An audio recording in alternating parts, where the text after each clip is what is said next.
Before we start the story, please consider subscribing to our channel. It helps us create quality content for you. Help us reach our goal of 1,000 subscribers. Enjoy. I pulled into my driveway 2 hours earlier than expected, a rare miracle in my overworked life, and was greeted not by peace but by chaos. The first thing I heard was music bass thumping so hard it vibrated my windshield. Then came the shrieking, laughter, and splash after splash of something that sounded far too joyful for a weekday afternoon. I stepped out of my car and paused. The air reeked of chlorine, cheap perfume, grilled meat, and sunblock. My gut twisted even before I rounded the corner. I laid eyes on my backyard, my blood went cold. My private oasis had transformed into something out of a teen spring break movie. Dozens of people filled the space, bouncing beach balls, sipping cocktails, lounging on my patio furniture. Some danced half naked to music blaring from a Bluetooth speaker. Others were in the pool shouting and tossing each other around like toddlers. It was my pool, my home, my sanctuary, and not a single person in that yard belonged there. I walked forward slowly, stunned, half convinced I was hallucinating. No one looked up at me except one girl who blinked with confusion, then turned away. Then I saw her, Karen. She stood by the pool wearing a massive sun hat, oversized sunglasses, and a flamingo pink bikini. Chales looked like a parody of herself, her fake tan shining like plastic as she sipped from a mimosa glass and snapped selfies with 3 teenage girls. She saw me approaching, smiled brightly, and waved. "Oh, hey, you're home early," she said. Like this was nothing. "I hope you don't mind. We needed a space for my niece's graduation party. Thought it'd be fun to use the pool." My mouth opened, but no words came. Karen was my neighbor 2 doors down. She had moved in 2 months ago with her smug aura and perfectly manicured dog. Her reputation had arrived even before her U-Haul, entitled nosy, always inserting herself where she didn't belong. She once asked if I was renting the place because it seemed too nice for a bachelor. I tried to speak again, but was cut off by a cannonball splash that soaked my sneakers. Karen gave a little laugh. "Sorry about that. They're just excited. We've never had access to such a beautiful pool before. You really should host more often." "Host," I said slowly, still trying to catch up. "You mean break into my property?" "Oh, don't be dramatic," she said, as if I had scolded her child for touching a cookie jar. "You left the gate unlocked and I thought, hey, what are neighbors for, right away?" Blinked at her. Not just at her words, but the way she said them, so casually, so boldly, like she was doing me a favor. "Who are these people?" I asked. "Oh, just some family and a few friends from the gym and some folks I know from the club." "Don't worry, everyone's chill." Someone dropped a wine cooler in the pool. I heard the glass shatter underwater. I took a breath, sharp and bitter. "Get out now, all of you. I didn't give you permission to be here." A few partygoers finally turned toward me. One guy, shirtless, sunburned, and holding a beer, snorted, "Dude, chill, it's just water." Karen gave me a look I'll never forget. A look that said I was the problem. "You're really going to make a scene about this?" she said. "It's just a party. We'll be gone before dark. Besides, you weren't even using it today." I felt my jaw tighten. "You're trespassing, Karen. You need to leave now, or I call the cops." She stepped closer, smile gone, replaced with something cold and flat. "Look," she said, "you have this giant backyard. You never have guests. You're always holed up working on your laptop or whatever. You need to loosen up. This is good for you, builds community." I stared at her, stunned at how far she could twist logic around, her finger behind her. Someone knocked over one of my potted plants and laughed. I clenched my fist, turned, and walked back inside, leaving the door wide open behind me. From the kitchen window, I watched them laughing, clinking drinks, Karen floating in my inflatable swan like she owned it. My hands were shaking. The audacity wasn't what shook me most. It was the ease. The absolute confidence she had that nothing would happen to her, that she was allowed to take what wasn't hers. I paced, like a caged animal. I wanted to scream, throw things, march back out there and start dumping coolers and speakers into the grass. But I knew it would only make me look unhinged. I opened my phone, swiped through apps until I landed on my security system. The front yard camera had captured everything. From Karen unlocking the gate to a parade of people hauling in party supplies. I hit play, watched the footage. My jaw clenched tighter with every frame. Then I smiled. It wasn't warm. It wasn't kind. It was sharp and mean and quiet. "You want to play Karen," I said softly. "You just broke into the wrong pool." Outside, the music kept playing, but something inside me had shifted. I wasn't angry anymore. I was planning, and I was going to make sure she never saw it coming. I stood by the kitchen window watching as Karen toasted her stolen kingdom like she'd just inherited beachfront property. Her laughter cut through the air, grating and smug, while her guests lounged around like they'd paid for VIP access to my life. My fingers drummed against the counter, heart pounding but face still calm. I wasn't about to explode. I wasn't going to shout or lose control. That's what she expected. Instead, I studied her movements, memorized the layout of her little empire, and then pulled out my phone. First, I called my friend Marcus, who worked private security. He didn't pick up, but I left a message short. And to the point, "Karen broke into my yard with 20 people. I've got footage. Call me back now." Next, I pulled up my smart lock app and confirmed what I'd already known. The side gate had been locked that morning. I had digital logs proving no one had opened it from my side, which meant Karen had either picked it or found another way in. Maybe she'd left it propped open on an earlier walk and invited her friends in. After either way, it was enough. I grabbed a screwdriver from the drawer and walked out the front door, silently hugging the shadows of the house. I crept along the side past the trash bins and reached the gate, quietly kneeling by the hinge and unscrewing the bolt. The music masked everything. When I was done, I slipped the bolt into my pocket and stepped back inside, locking the front door behind me with a tap of my phone. Now, the gate wouldn't open from inside or outside. "Let the party rage on," I said softly. "Let's see how you handle a real surprise."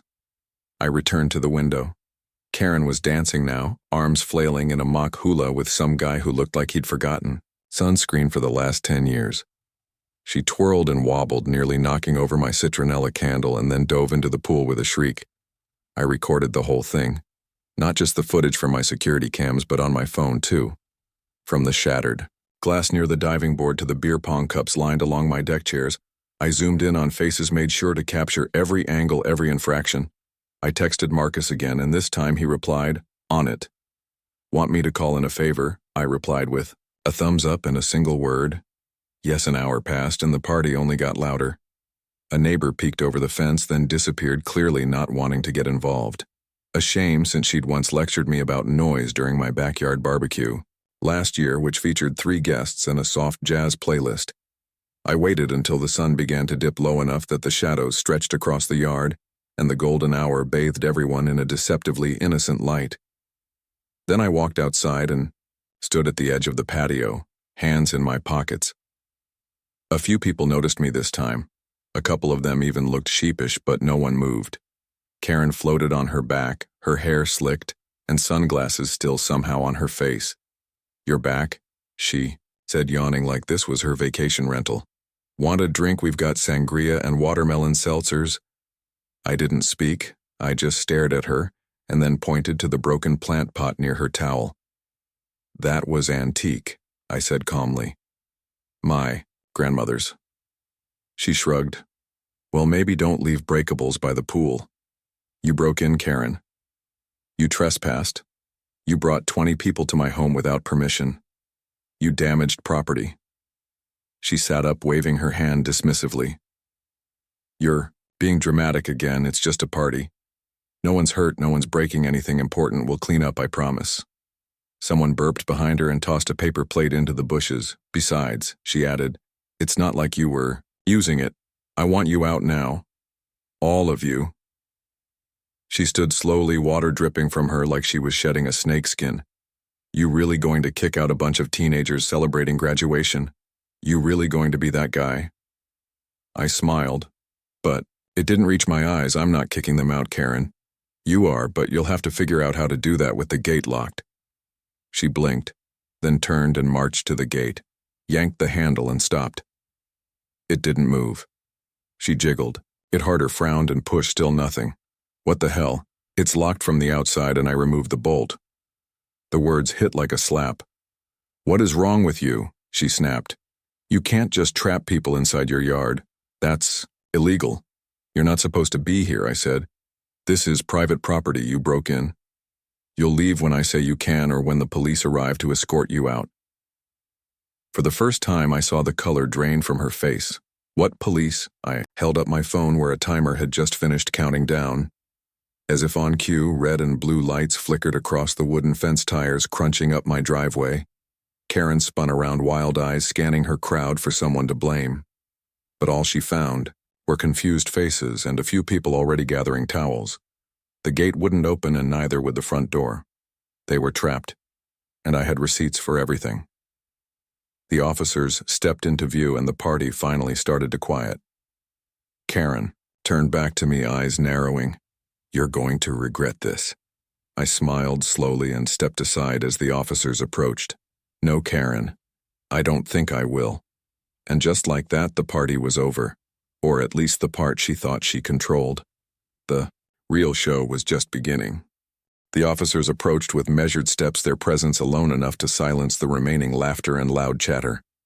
Karen turned on her heels, a mask of feigned shock and indignation plastered across her face. What is this? She asked, her voice rising an octave higher. What's going on here? The officer closest to her raised an eyebrow. Ma'am, you're being asked to leave private property. You've trespassed and caused a disturbance. Karen scoffed. This is ridiculous. I didn't do anything wrong. This is just a misunderstanding. I stepped forward, my voice cool but steady. There's nothing misunderstood about it. You broke into my property without permission. You had over 20 guests here and you're damaging my belongings. One of the officers glanced over at me, nodding as he confirmed what I already knew. We have reports and video footage of your group entering the premises without consent, ma'am. She stiffened her posture, straightening, as if she could somehow erase the mountain of evidence with sheer attitude. I'm not leaving without my guests, she said, a fierce edge creeping into her voice. Another officer spoke, this time more direct. You don't have a choice, you're being escorted off the property. He turned to the group still hovering uncertainly near the pool. Everyone else is free to leave, but the rest of you need to go now too. The once loud crowd began to murmur softly, shuffling awkwardly as they gathered their belongings. No one spoke up. No one tried to argue. The chaos that had once filled the yard now fizzled out like a deflated balloon. Karen looked around, her face a mixture of disbelief and anger. As her world crumbled in real time, she tried to grab onto any last ounce of control, but there was nothing left to grasp onto.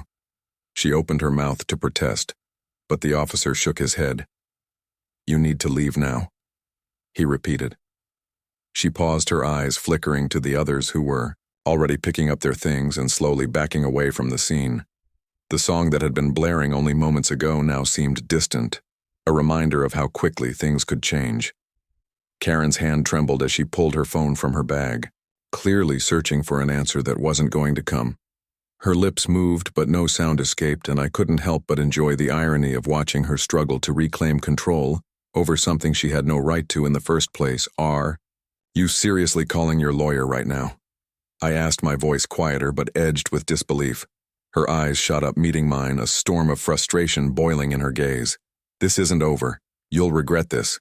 You can't just have me thrown out like some criminal. I shook my head. It's not me, Karen, it's the law. I gestured to the officers behind her. And it's your actions, not mine, that led us here. She opened her mouth to argue, but the officers stepped forward, guiding her gently but firmly toward the gate. The quiet hum of the night air settled in as the last few guests trickled out under the watchful eyes of the law, leaving only a few bottles and stray napkins behind as evidence of the short-lived rebellion. Karen stood at the gate for a moment, her back stiff. Her eyes filled with fury. I could almost hear the words she wanted to say. The threats, the insults she could never bring herself to voice in front of the officers. But there was something else in her eyes now too, something that hadn't been there before. It was fear, not for herself but for her image, the reputation she had so carefully built for herself over the years. The officer gave a final nudge as the gate clicked open and Karen was ushered out without another word. I didn't say anything either, I didn't need to. The silence that followed her departure was thick and sweet, like a victory I hadn't expected to feel so complete. But there it was. The space was mine again. I lingered outside a few moments longer, watching as the last stragglers made their way down the street and into the night. The backyard was quiet now, but the feeling in the air was anything but. I felt it in the cool breeze that swept over me, a small smile playing at the corner of my lips. Just as I turned to go back inside, my phone buzzed. It was Marcus. "Got your message," he typed. "You want to press charges?" I sat down on the front step for a moment and took a breath before responding. "No," I typed back. I want her to know what it feels like to lose something she thought she controlled. I hit send and leaned back, watching the sky darken further, feeling a strange satisfaction settle over me. This wasn't the end. Not yet. But it was a reminder that people like Karen never really win. They just think they do until they're caught in the web of their own arrogance and lies. And I wasn't about to let her forget this one anytime soon. Just as I stood up and turned to go inside, I heard something faint in the distance. It was the sound of sirens in the night. The officers had left, but the whispers were just beginning to rise, fro mini. The following morning came with a crispness in the air that felt like a fresh start. But I wasn't fooled. Karen wasn't done yet, and I knew she would find some way to retaliate her pride. And entitlement wouldn't let it end like this. I checked my phone first thing to see if there had been any messages or news of an unexpected visit from her lawyer. Nothing, but I still felt the tension lingering like an unspoken storm cloud hovering just out of sight. The day passed slowly as I tried to go about my business, but I couldn't shake the feeling that something was about to break, something that would change the stakes entirely. My thoughts kept drifting back to that moment when Karen stood at the gate, looking back at me with that fury in her eyes, like she was silently vowing revenge. I didn't need to hear her words to know what she was thinking. I'd just humiliated her in front of everyone she knew, and now it was her turn to make me regret it. Then came the knock at the door. It was around 5 in the evening when I heard it, sharp and insistent, not a soft tap, but the kind of knock that demanded attention, the kind of knock that only someone used to getting what they wanted would make. I stood up and walked to the door, half expecting to see a delivery person or maybe a neighbor needing help with something. Instead, I found Karen standing on the other side, her face ashen and tight with barely contained rage. She didn't even give me a chance to speak before she thrust a piece of paper into my hands. "You've made a huge mistake," she said through clenched teeth, her voice steady but laced with venom. "I'm suing you for harassment and emotional distress. You can't lock people in your yard like that. It's illegal, and I have proof." I stared at the paper. It was a letter from her lawyer threatening legal action, claiming that I had caused her unnecessary distress by locking the gate, and that the officers had overstepped their authority and violated her rights. It was a threat to force me into submission or risk facing a costly legal battle. She had every intention of making me pay for what had happened, and I could feel the weight of her words in the pit of my stomach. I didn't flinch, I didn't even blink. I just looked at her and smiled a smile that had no warmth in it. "Is this really how you want to play this?" I asked quietly, my voice almost a whisper. Her eyes narrowed as she stepped closer, her gaze flicking over my shoulder like she was daring me to take a step back. "Don't you dare try to intimidate me," she spat. "You'll regret what you did. I'm going to ruin you for this." I shook my head slowly, savoring the moment. "You don't get it, Karen," I said. "You can threaten me all you want, but I've already won." Her eyes flared with disbelief, and for the first time she looked uncertain. "I'm not the one who broke the law." I continued, my voice growing more confident with every word. "You invited a crowd into my yard without permission. You trespassed, you damaged my property. You thought you could just walk in here and take what wasn't yours. You thought I'd just let you take it all without consequence. But I didn't, and now you're the one scrambling to make it right." Karen opened her mouth to say something, but the words caught in her throat as she realized the depth of her mistake. She stood frozen in the doorway, staring at me with wide eyes as if she couldn't believe what she was hearing. "You're not going to win this, Karen," I said softly.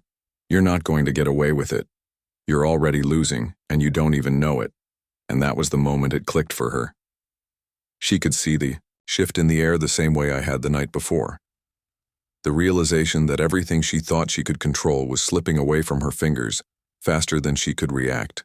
For the first time since I'd met her, I saw Karen falter. The confidence that had once been her armor was now her greatest weakness. "I'm done here," I said before she could respond. I turned my back and walked away from the door, not bothering to watch her leave. The door shut behind me with a soft click, and I leaned against the wall, taking a deep breath to steady myself. It wasn't over, not yet, but I could feel the tide turning. I walked to the kitchen and grabbed a bottle of water, feeling the coolness against my palms as I drank it down in one swift motion. But as I stood there, a part of me couldn't help but think about what was coming next. What other tricks did Karen have up her sleeve? My phone buzzed suddenly with a notification from Marcus. I unlocked it to see his message. "Just got a tip from the officer last night. Looks like Karen's got more than just that lawyer on her side. She's been spreading rumors about you online, accusing you of harassment and threatening to ruin your reputation publicly." I read the message twice, trying to process what he was saying. Karen wasn't just playing the legal game, she was going after my life, trying to tear me apart in front of everyone I knew, trying to destroy my career and my credibility in one fell swoop. But it was exactly what I had expected. She was playing her last card, the one where she thought she could break me down with her lies and manipulations. But what she didn't realize was that she was making one fatal mistake. She underestimated me. I leaned against the counter, a grin slowly spreading across my face as I formulated my response. It wasn't enough to just outsmart her. It wasn't enough to just win in the moment. I needed to make sure she understood the full extent of her mistake. I needed to show her exactly how small she had made herself by underestimating someone who had nothing left to lose. I turned my phone screen toward the kitchen window and smiled again. The real game was about to begin, and this time, it wouldn't just be a lesson for her, it would be a public spectacle. She was going to see firsthand how karma really works.